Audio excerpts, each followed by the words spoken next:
here you can see Sake, it's one of our other monkeys, typing on a keyboard.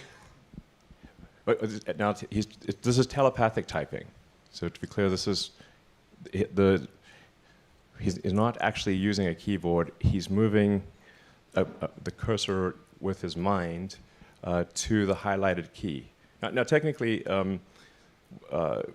we can't actually spell, and so I don't want to oversell this thing.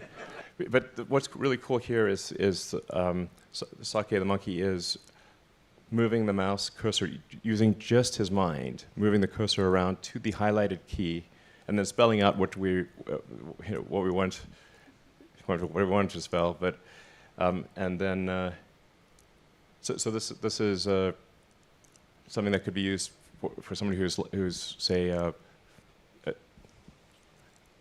quadriplegic or tetraplegic human, even before we make the spinal cord stuff work, is being able to control a mouse cursor, control a phone, and we're confident that someone who has basically no other interface to the outside world would be able to control their phone better than someone who has working hands. I think it's also important to show that Sake actually likes doing the demo, and is not like strapped to the chair or anything. So So the monkeys actually enjoy doing the demos because they get the banana smoothie, and it's kind of a fun game. So I guess what I'm trying to make is like we care a great deal about animal welfare, and I'm pretty sure like our monkeys are pretty happy, you know. So as you can see, a quick decision maker on the fruit front. So for the first two applications we're going to aim for in humans are restoring vision, and I think this is like notable in that even if someone has never had vision ever, like they were born blind, we believe we can still restore vision. We can stimulate neural activity in the brain by injecting current through every channel. This is important because it allows us to bypass the eye and generate a visual image in the brain directly. In this image, I've highlighted the calcarine sulcus in red in an MRI.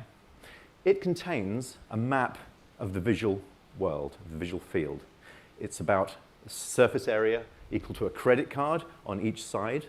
One of the seminal discoveries was that every cell in the visual cortex represents only a tiny part of the visual field. Your perception is made up of a mosaic of tiny receptive fields, each belonging to a single cell in your visual cortex. So if you record from one of these cells in a monkey, say in this location, you can find a very tiny region of the screen where a light stimulus will cause modulation of that neuron. This is a schematic of what a visual prosthesis using our N1 device might look like. A camera, the output from a camera would be processed by an iPhone, for example, which would then stream the data to the device, and the image would be converted into a pattern of stimulation of the electrodes into visual cortex. With 1,000 electrodes, we might be able to produce an image resembling something that you see there on the right. So our first steps along these dimensions for our device is what we call the N1 implant. It's a size of about a quarter, and it has over 1,000 channels that are capable of recording and stimulating. It's microfabricated on a flexible thin film arrays that we call threads. It's fully implantable and wireless, so no wires, and after the surgery, the implant is under the skin and it is invisible. It also has a battery that you can charge wirelessly, and you can use it at home. For implanting our device safely into the brain, we built a surgical robot that we call the R1 robot. It's capable of maneuvering these tiny threads that are only on the order of a few red blood cells wide, and inserting them reliably into a moving brain while avoiding vasculature. So here it is. That's our R1 robot with our patient Alpha, who's lying comfortably on the patient bed. This is what we call the targeting view. So what you're seeing is this is a picture of our brain proxy. And the pink represents the cortical surface that we want to insert our electrodes into, and the black represents the vasculatures that we want to avoid. So this is another view, real quick. On the left is the view of the insertion area, and on the right, what the robot's going to do is it's going to peel the array, the threads, one by one from its silicon backing, and insert it into the targets that we predetermined in the targeting view. So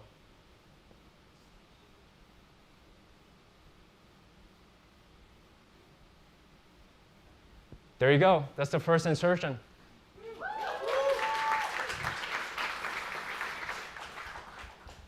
So we're going to see a couple more insertions.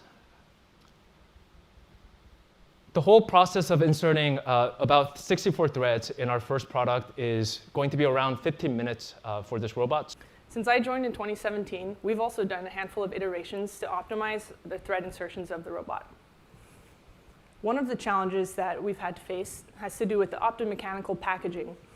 So as you can see here, there's about 3 primary optical paths that are really valuable for us to have reliable thread insertions. One is the visible imaging of the needle inserting the thread. And then another is the laser interferometry system called OCT, optical coherence tomography, that gives us the precise position of the brain while it's moving in real time. And then also we have to provide lighting and illumination to see what's going on in the visible light camera. And doing all this where the needle is at the bottom of the craniectomy, especially when it's close to the skull wall, can be pretty difficult to fit everything and be able to see it.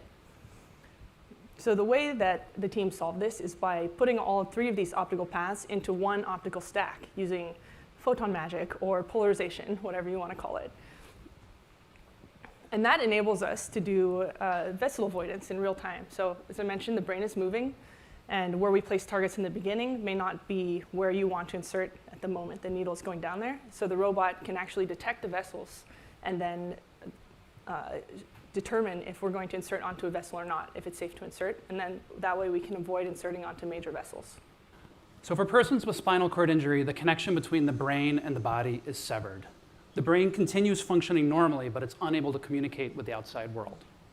You've already heard about how we can use the N1 link as a communication prosthesis to help someone with spinal cord injury control a computer or a phone, but it can also be used to reanimate the body. Let me show you how. If we could place electrodes into the spinal cord, say in a motor pool adjacent to lower motor neurons, we could stimulate those neurons, activating them, and in turn causing the muscle to contract and movement to occur. Here you can see a view from the R1 robot. It's a targeting view, and we've placed electrodes across many millimeters of the spinal cord.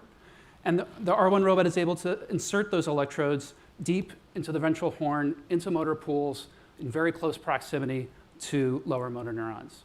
This is important because it allows them to have a localized connection to those neurons and activate very precise movements.